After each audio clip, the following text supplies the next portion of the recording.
نیم گرم بخارات کی صورت اختیار کر لیتی تھی۔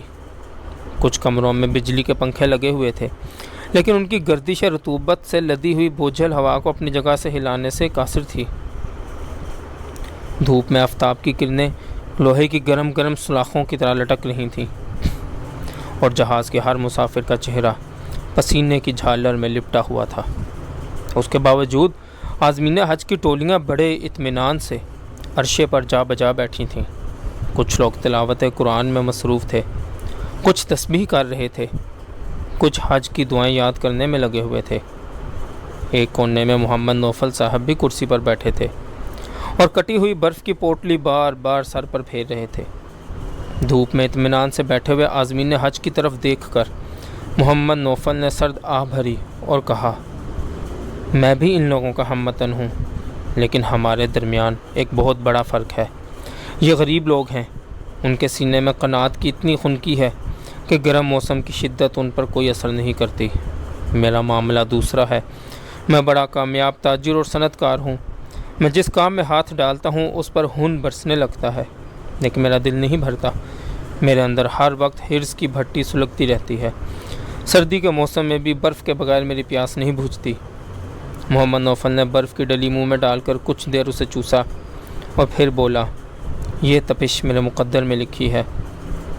میں اسے چھوڑنا بھی چاہوں تو چھوڑ نہیں سکتا، کیونکہ دولت کمانے کے علاوہ مجھے اور کوئی ہنر نہیں آتا۔ میں نے اسے ایک بزرگ کا مقولہ سنایا کہ دنیا کی مثال آدمی کے سایہ کسی ہے۔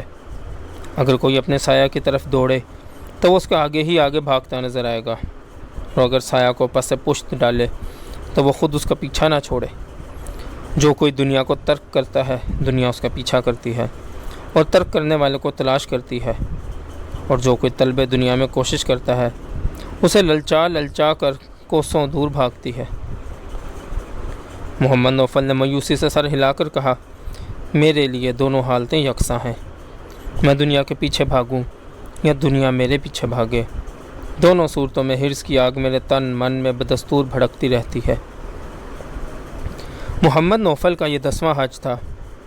ہر سال حج کے موقع پر وہ مکہ معظمہ اور مدینہ منورہ میں لاکھوں ریال کی خیرات بانٹ کر آتے تھے، لیکن انہوں نے بڑی حسرت سے کہا، حضوری کی جو کیفیت مجھے پہلے حج میں حاصل ہوئی تھی وہ بعد میں کبھی نصیب نہیں ہوئی۔ اس وقت میں بالکل غریب تھا اور میرے پاس معلم کی فیس ادا کرنے کے لیے بھی پوری رقم موجود نہ تھی۔ اب ریالوں سے بھرے ہوئے تھیلے مجھے اپنے حضور میں حاضر رکھتے ہیں۔ طواف کے دوران بھی اللہ تعالیٰ کا گھر مجھ سے ہزاروں میل دور رہتا ہے۔ اس قسم کی باتیں کرتے کرتے محمد نوفل کی چیخ نکل گئی اور وہ بے اختیار دھاڑے مار مار کر رونے لگا۔ رونے کی آواز سن کر بہت سے عازمین حج وہاں جمع ہو گئے۔ اپنے ملک کے اتنے بڑے رئیس پر گریہ وزاری کا یہ عالم دیکھ کر ان پر بھی رقت طاری ہو گئی، اور وہ بڑے خضوع و خشوع سے بآواز بلند کلمہ طیبہ کا ورد کرنے لگے۔ دیکھتے ہی دیکھتے ذکر کا یہ حلقہ پھیلتا گیا اور سارے عرشہ پر تل دھرنے کو جگہ باقی نہ رہی۔ اگلے روز نماز عشاء کے بعد اعلان ہوا کہ رات کے 11:30 بجے جہاز میقات حرم سے گزرے گا، اس لیے سب لوگ احرام باندھنے کی تیاری کر لیں۔ یہ اعلان سنتے ہی مسافروں میں بجلی کی رو دوڑ گئی اور سب لوگ احرام کی تیاریوں میں منہمک ہو گئے۔ ان میں بوڑھے بھی تھے، جوان بھی تھے، عورتیں بھی تھیں، مرد بھی تھے، اور ان سب کے ذوق و شوق میں پیا ملن کی آس رنگین پچکاریوں کی طرح سارے جہاز کو شرابور کر رہی تھی۔ 11:30 بجے تک سب مسافر احرام باندھ کر جہاز کے عرشوں پر جمع ہو گئے۔ 11:40 پر جہاز کا سائرن بجا اور 750 حاجیوں نے بیک زبان تلبیہ کا آواز بلند کیا، لبیک اللہم لبیک، لبیک لا شریک لک لبیک، ان الحمد والنعمت لک والملک لا شریک لک۔ اے اللہ، میں تیرے دربار میں حاضر ہو گیا، تیرا کوئی شریک نہیں۔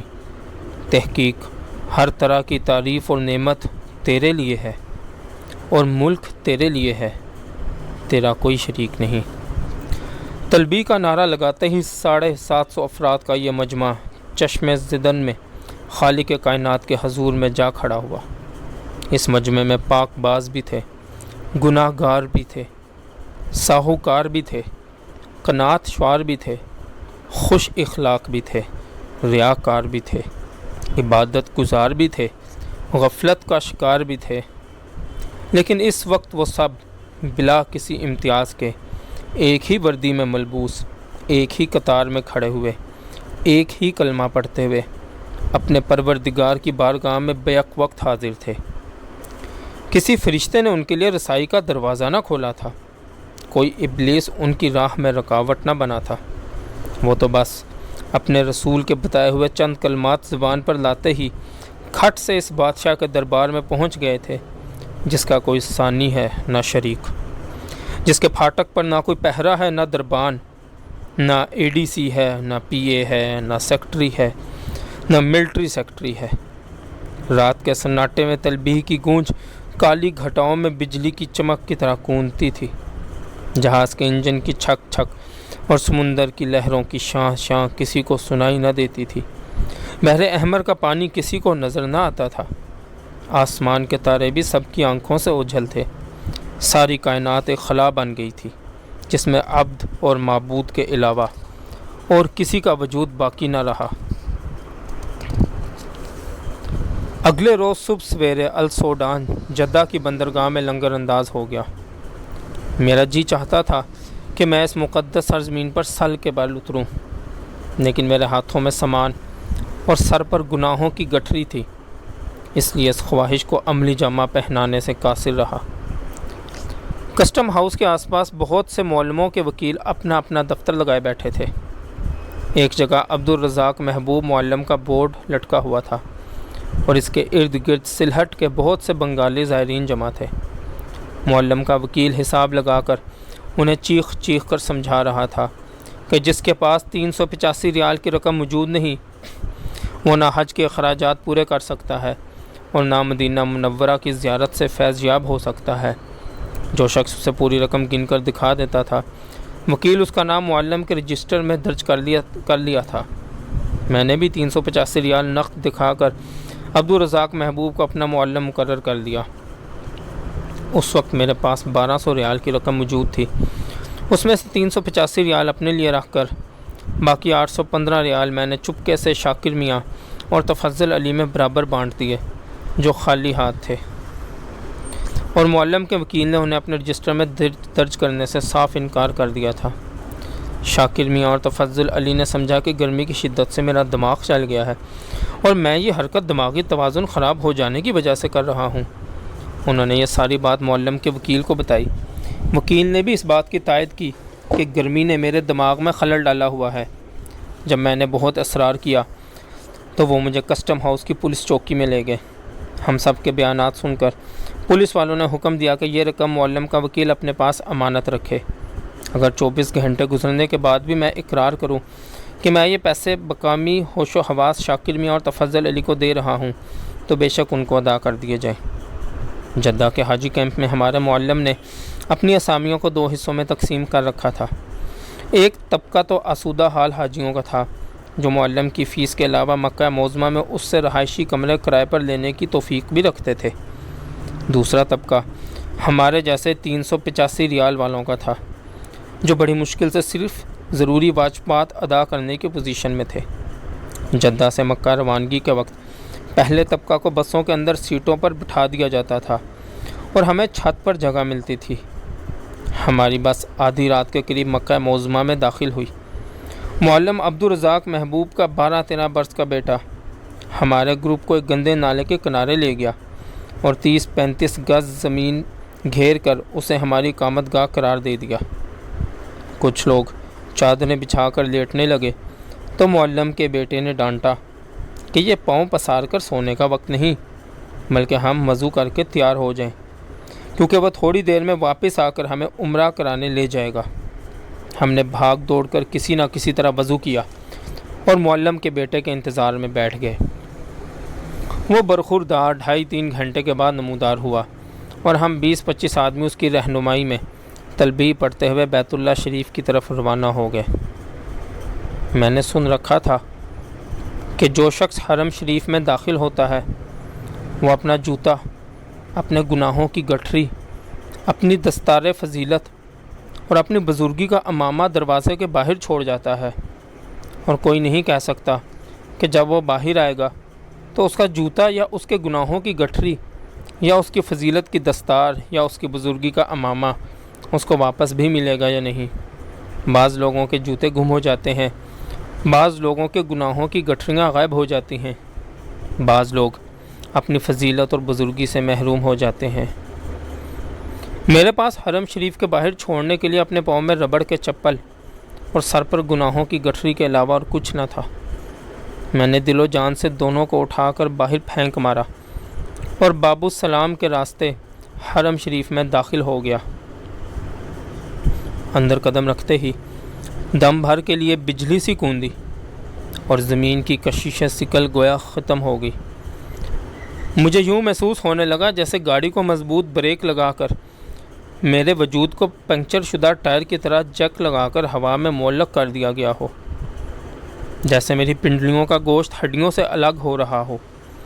میرے جسم کے اعضاء کا ایک دوسرے کے ساتھ رابطہ ٹوٹ سا گیا، ہاتھ بے لوچ ہو کر لٹک سے گئے اور سر بھمر میں پھنسے ہوئے خس و خاشاک کی طرح بے بسی سے چکر کاٹنے لگا۔ اس طرح اپاہج سا ہو کر میں طواف کے لیے آگے بڑھنے کی بجائے بے ساختہ لڑکھڑا کر وہیں بیٹھ گیا۔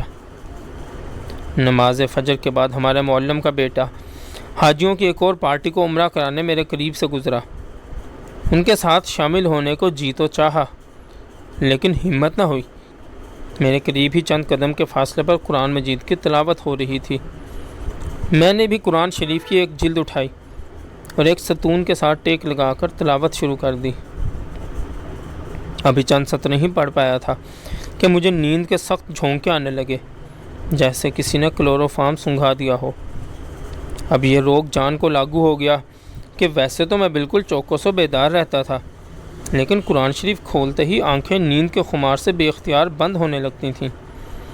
کچھ دیر اس کشمکش کی اذیت جھیلنے کے بعد میں اٹھا اور باہر آ کر ڈھونڈتا بڑی مشکل سے اپنے جائے قیام پر واپس پہنچا۔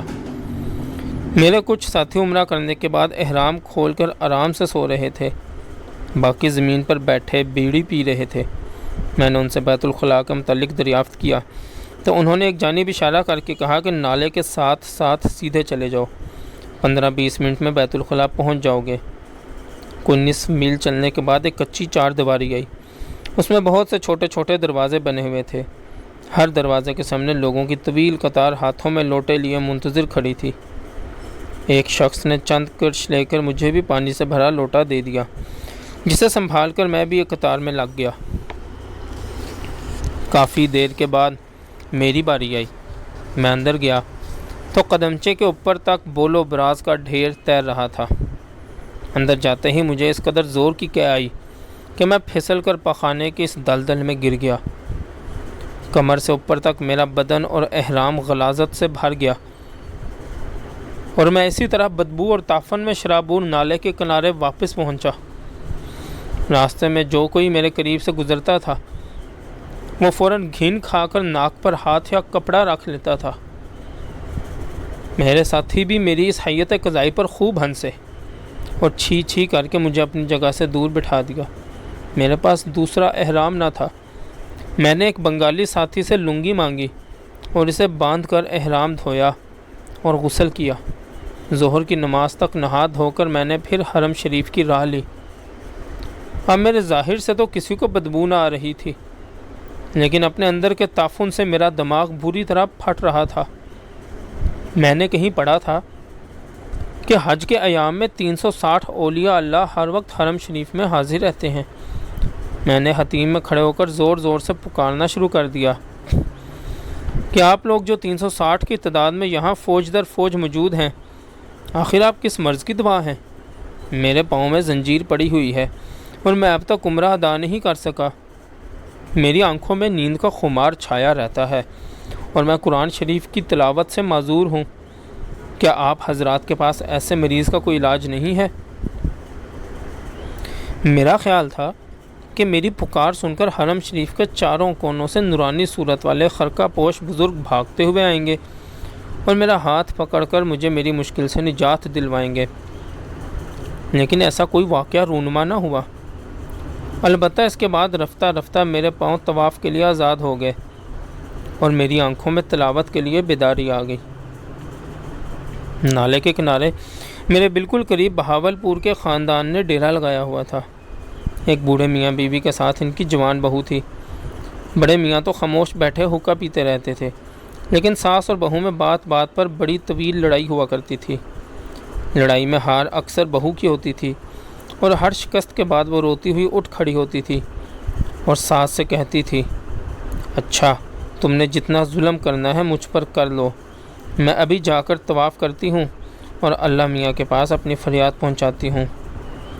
یہ دھمکی سنتے ہی اس کی ساس فوراً پسیج جاتی تھی اور بہو کا دامن پکڑ کر بڑی لجاجت سے کہتی تھی، نہ بیٹی نہ، تو میری بیٹی ہے، ایسی غلطی نہ کرنا، خواہ مخواہ کوئی الٹی سیدھی بات منہ سے نہ نکال بیٹھنا، طواف میں جو منہ سے نکل جائے وہ پورا ہو کے رہتا ہے۔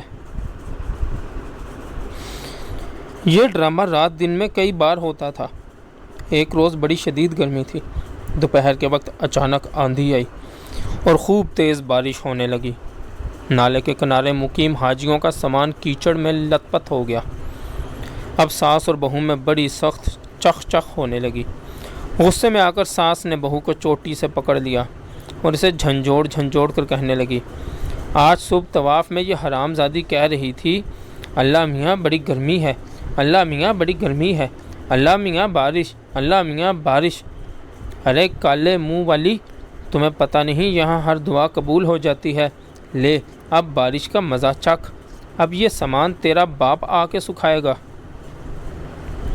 اس خاندان سے ذرا ہٹ کر ایک جوان جوڑے کا بسیرا تھا۔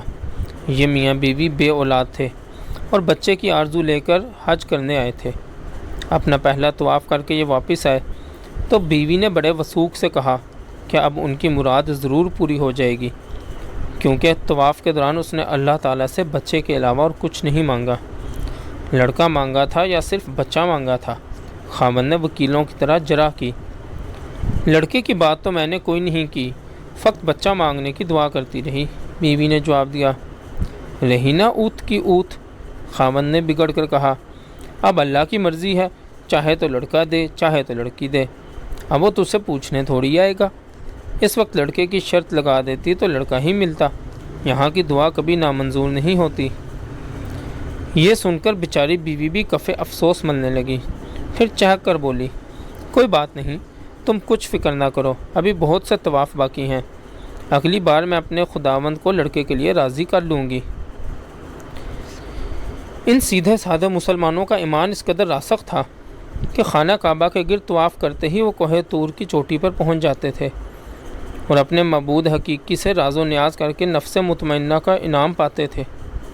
ان سب کو حق الیقین کی دولت حاصل تھی اور وہ بڑی بے تکلفی سے اپنی اپنی فرمائشیں رب کعبہ کے حضور پیش کر کے کھٹاکھٹ قبولیت کی مہر لگوا لیتے تھے۔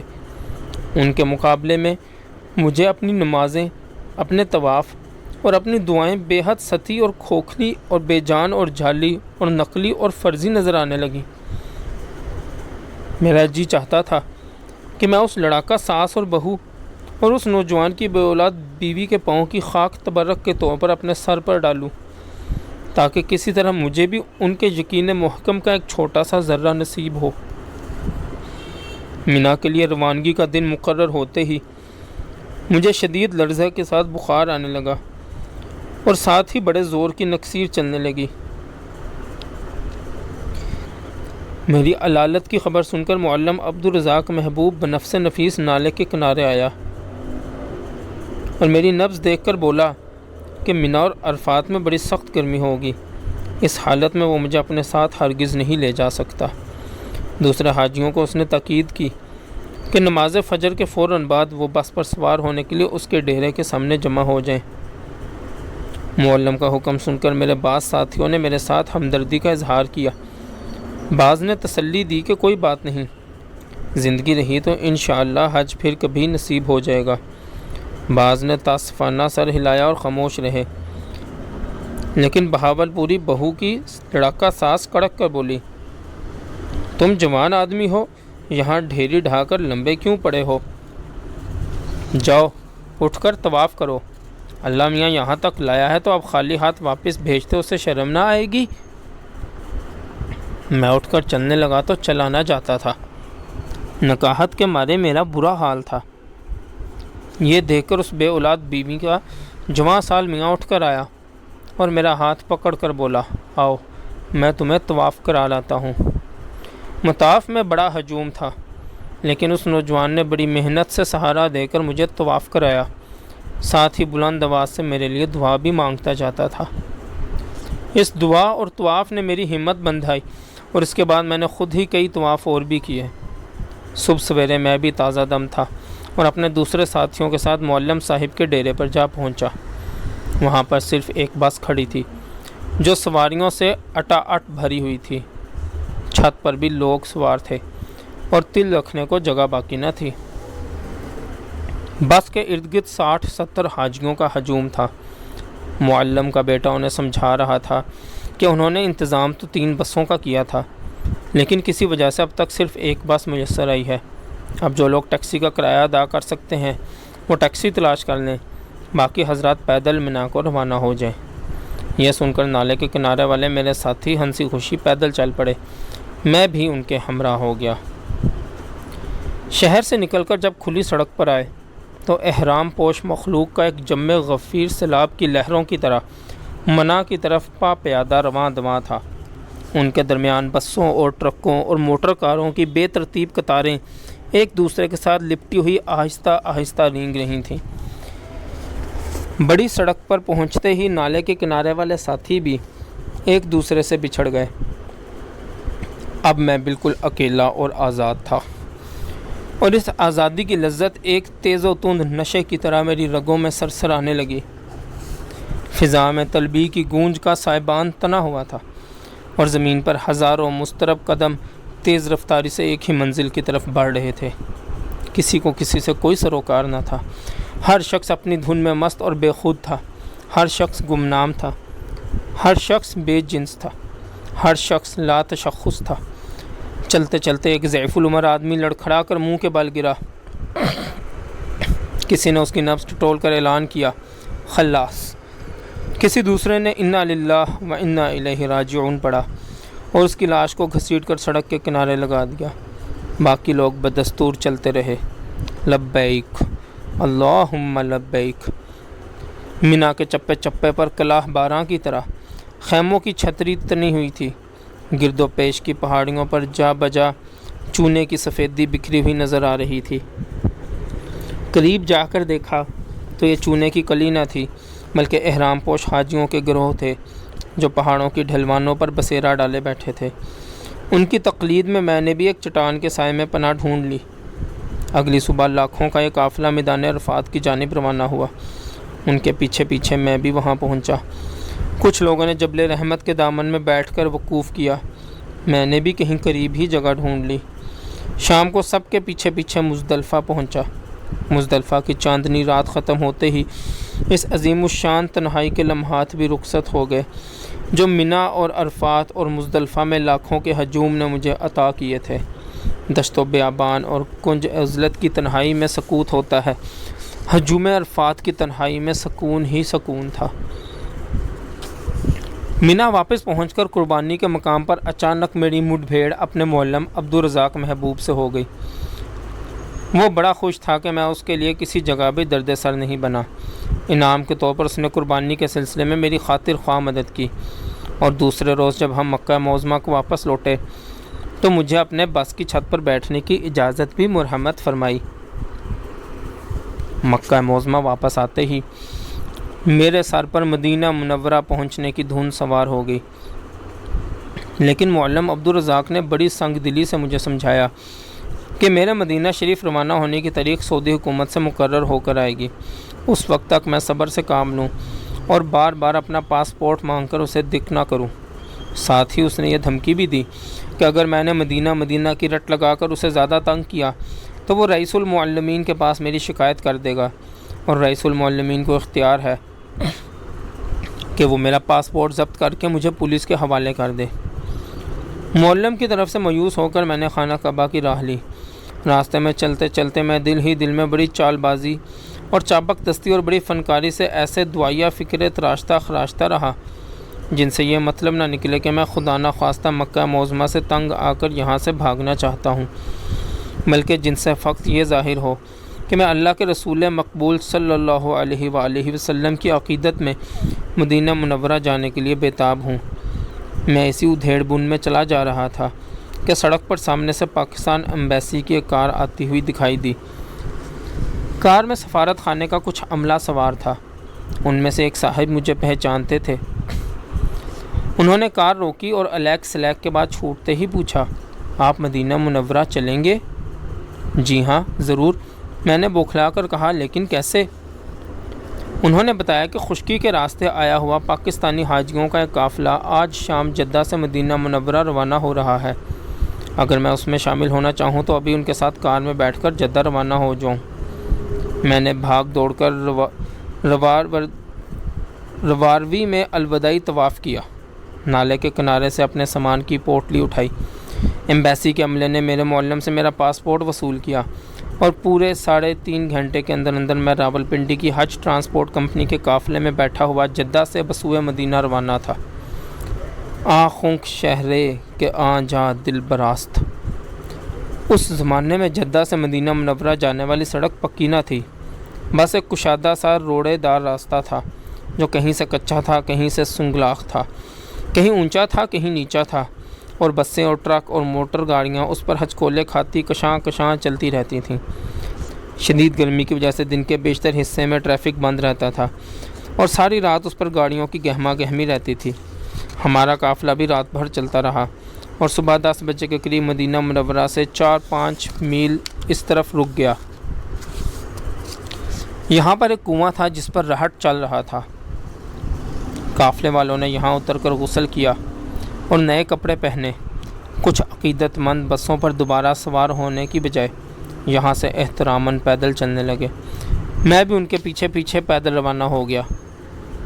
تھوڑی دور چل کر خیال آیا کہ دیار حبیب صلی اللہ علیہ وسلم میں جوتے پہن کر داخل ہونا بھی ایک طرح کی بے ادبی ہے۔ میں نے فوراً اپنے چپل کھول کر ہاتھ میں اٹھا لیے اور برہنہ پا چلنے لگا۔ دھوپ میں تپتے ہوئے سنگریزوں پر پاؤں پڑتے ہی میرے تلووں میں آگ کے شعلے سے لپکے اور حرارت کی لہریں بجلی کی کرنٹ کی طرح میرے جسم میں پھیل کر دماغ سے ٹکرانے لگیں۔ میں نے ادھر ادھر دیکھ کر چپکے سے اپنی چپل دوبارہ پہن لیے۔ اپنے جذبہ احترام کے اس بودے پن پر مجھے اس قدر جھنجھلاہٹ اور ندامت محسوس ہوئی کہ میں نے اپنے چپل پھر کھولے اور انہیں اٹھا کر سڑک سے دور جھاڑیوں میں پھینک دیا۔ اب ننگے پاؤں چلنا ایک امر مجبوری تھا، لیکن میری خود فریبی اس مجبوری کو احترام کا نام ہی دیتی رہی۔ 1.5 گھنٹہ چلنے کے بعد ایک موڑ آیا جس کی گولائی پر چند گاڑیاں رکی ہوئی تھیں اور بہت سے لوگ سڑک پر کھڑے والہانہ انداز میں درود و سلام پڑھ رہے تھے۔ یہ اس بات کی علامت تھی کہ ان حضرات کو اپنا گوہر مقصود نظر آ گیا ہے۔ میری عمر اس وقت 32-33 برس تھی۔ اس طویل عرصہ میں میری آنکھوں نے زندگی کی کثافت اور رذالت اور رقاقت اور خباثت کے علاوہ اور کچھ بہت کم دیکھا تھا۔ اب جی چاہتا تھا کہ گنبد خضرا پر نگاہ ڈھالنے سے پہلے ان گناہ گار آنکھوں کو کسی قدر صاف کر دوں۔ اس مقصد کے لیے شاہراہ مدینہ کی خاک سے بہتر اور کیا چیز ہو سکتی تھی۔ میں نے اضطرارً چلتی ہوئی سڑک سے خاک کی ایک چٹکی اٹھائی اور اسے اپنی آنکھوں کا سرما بنا لیا۔ مسجد نبوی تک پہنچتے پہنچتے میری آنکھیں سرخ ہو کر سوج گئیں اور راستہ نظر آنا مشکل ہو گیا۔ قدم قدم پر راہگیروں سے ٹکر لگتی تھی۔ مجھے اندھا سمجھ کر ایک بھلے آدمی نے میری رہنمائی کی اور مجھے باب جبریل تک پہنچا دیا۔ باب جبریل پر عاشقان رسول صلی اللہ علیہ وسلم کا ہجوم تھا۔ اندر جانے والوں اور باہر آنے کا غیر منقطع تانتا بندھا ہوا تھا۔ ایک نورانی صورت بزرگ چٹائی پر بیٹھے لوگوں کے جوتے سنبھالنے میں مصروف تھے۔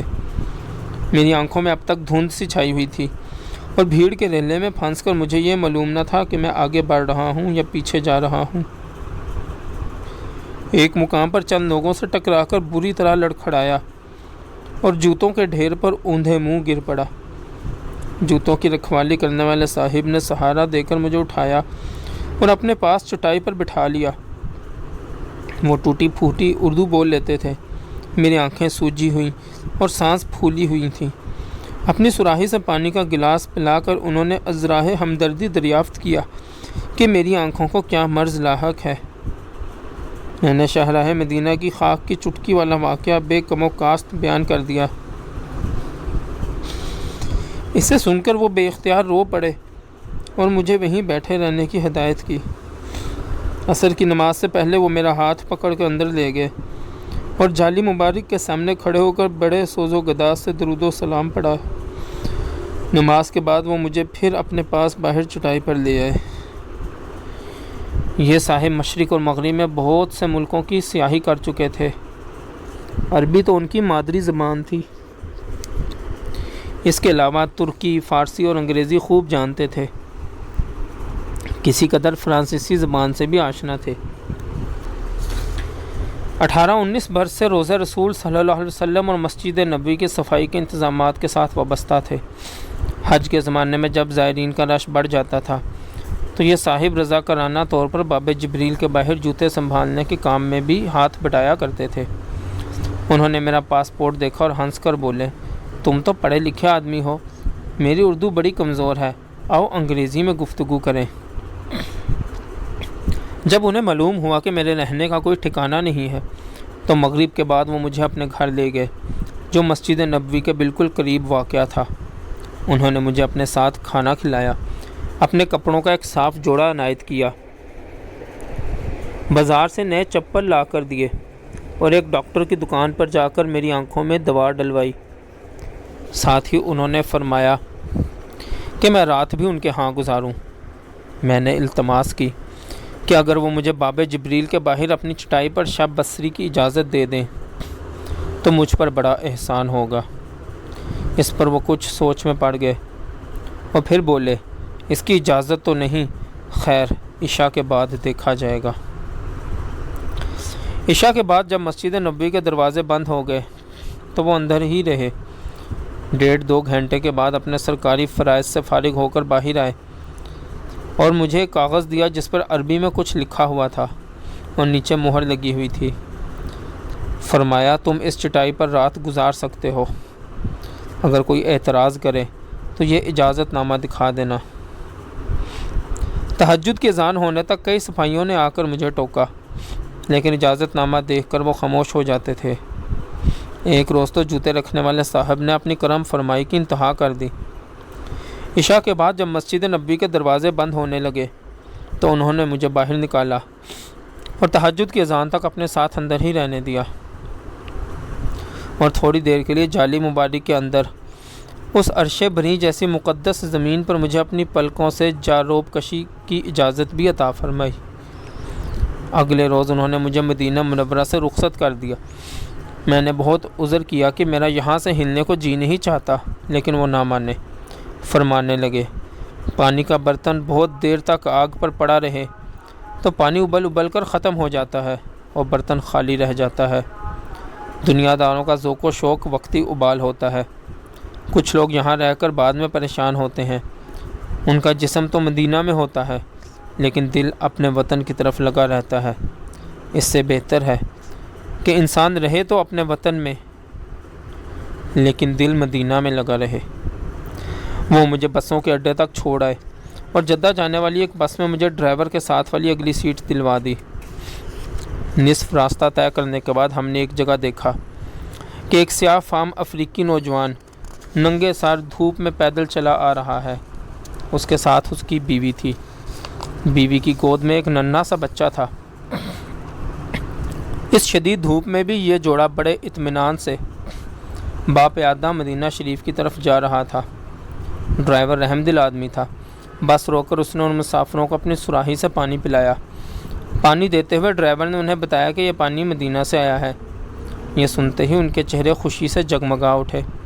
انہوں نے ایک گھونٹ اپنے بچے کے منہ میں بھی ٹپکایا۔ پانی کے کچھ قطرے زمین پر گر گئے۔ میاں بیوی نے جھک کر بھیگی ہوئی ریت اٹھائی اور منہ میں ڈال لی۔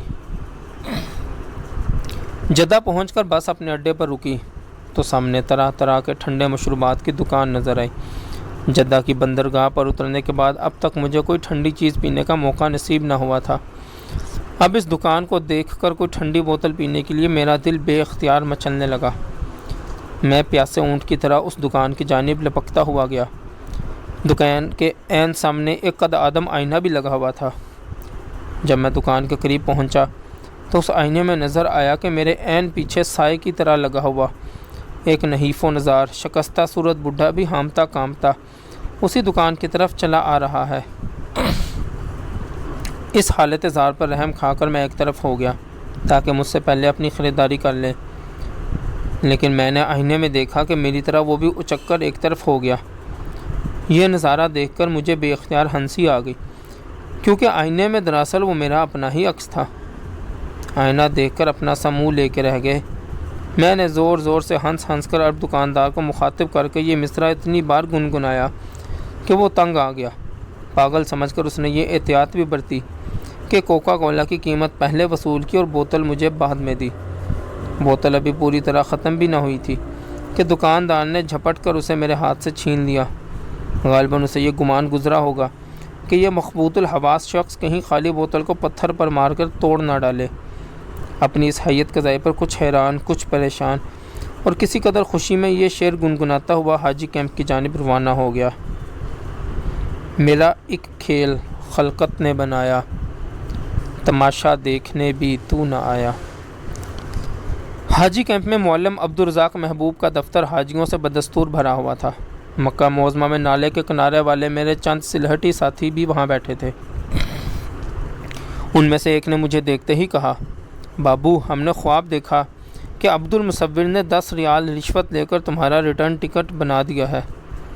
ریٹرن ٹکٹ کا لفظ سنتے ہی میرا دل بلیوں اچھلنے لگا اور میں نے بے صبری سے پوچھا، عبدالمصور کون ہے؟ بڑا چھٹا ہوا بدماش ہے، سلہٹی ساتھی نے کہا۔ نواکھلی میں 10 نمبری گنڈا تھا، اب بھاگ کر کئی برس سے یہاں آ بیٹھا ہے، حاجیوں کو گھیر گھار کر پیسے بٹورتا ہے۔ اس وقت وہ کہاں ہوگا؟ میں نے پوچھا۔ یہیں کہیں حاجی کیمپ میں بیٹھا کسی کو ٹھگ رہا ہوگا، اول درجے کا لفنگا ہے، خدا کے لیے مجھے اس سے ملاؤ۔ میں نے منت کی۔ میرے سلہٹی ساتھی نے بہت منع کیا کہ میں اس لپاٹیے کے چکر میں نہ پڑوں، لیکن میری مسلسل منت سماج جب تک وہ میرے ساتھ چل کر اسے تلاش کرنے پر راضی ہو گیا۔ بڑی تگ و دو کے بعد وہ ایک چائے کی دکان پر بیٹھا مل گیا۔ میں نے اپنا سمندری جہاز کا ٹکٹ نکال کر اسے دکھایا اور کہا، بھائی عبدالمصور، یہ جدہ سے کراچی کا ٹکٹ ہے، میری درخواست ہے تم اسے ریٹرن ٹکٹ بنوا دو۔ عبدالمصور نے بڑے زور کا کہا لگایا، اللہ کی نگری میں واپس آنے کا ٹکٹ یہاں نہیں بنتا، اوپر بنتا ہے۔ اس نے آسمان کی طرف اشارہ کر کے کہا۔ میں نے 10 ریال اس کے ہاتھ پر رکھ کر کہا، بھائی اوپر ہی سے بنوا دو۔ عبدالمصور نے 10 ریال جیب میں ڈالے، ہاتھ اٹھا کر بنگالی زبان میں کچھ من کی اور بولا، چلو ریٹرن ٹکٹ تو ہو گیا، اب چائے پلاؤ۔ دکان پر بیٹھے ہوئے کچھ لوگ یہ تماشا دیکھ کر خوب ہنسے۔ انہوں نے عبدالمصور پر بہت سی پھپتیاں کسیں اور میرا بھی خوب مذاق اڑایا۔ میرے سلہٹی دوستوں نے میری چھیڑ ہی ریٹرن ٹکٹ ڈال دی۔ اب وہ مجھے میرے نام سے نہیں پکارتے تھے، بلکہ مذاق سے ریٹرن ٹکٹ کے لقب سے مخاطب کرتے تھے۔ لیکن سچ تو یہ ہے کہ بات آخر عبدالمصور کی ہی پوری ہوئی، کیونکہ اس کے بعد مجھے 1 بار اور حج اور 5 بار عمرہ ادا کرنے کی سعادت نصیب ہوئی۔ 2-3 روز بعد کراچی جانے والا جہاز جدہ کی بندرگاہ پر آ گیا۔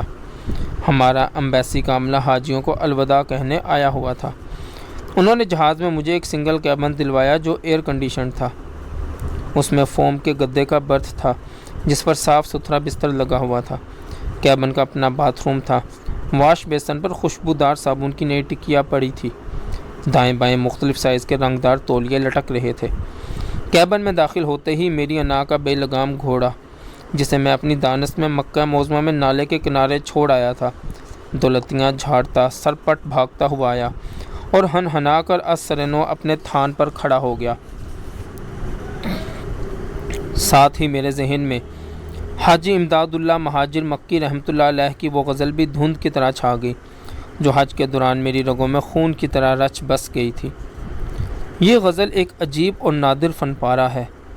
ارکان حج، طواف کعبہ اور صاحب کعبہ کے حوالے سے ایک عاشق صادق کے جذب و مستی کا ایک بے مثال اظہار ہے۔ رفتم چوب مکہ ہوس کوئے تو کردم، دیدم رخ کعبہ ہوسے روئے تو کردم، محراب حرم گرچہ باپیش نظرم شد، من سجدہ لے درخم ابروئے تو کردم، در سعی و طواف و بحتیم بم قالبیں، ہر سمت تمنا رخ نکوئے تو کردم، لبیک دعا خاں ہما مخلوق بعرفات، چوں قبلہ نما من دل خود سوئے تو کردم، در عرصہ عرفات بپا حشر نمودم، چوں یاد من آ قامت دل جوئے تو کردم، قربانی حیواں بمنا میکند عالم، قربان سر خود من بسر کوئے تو کردم۔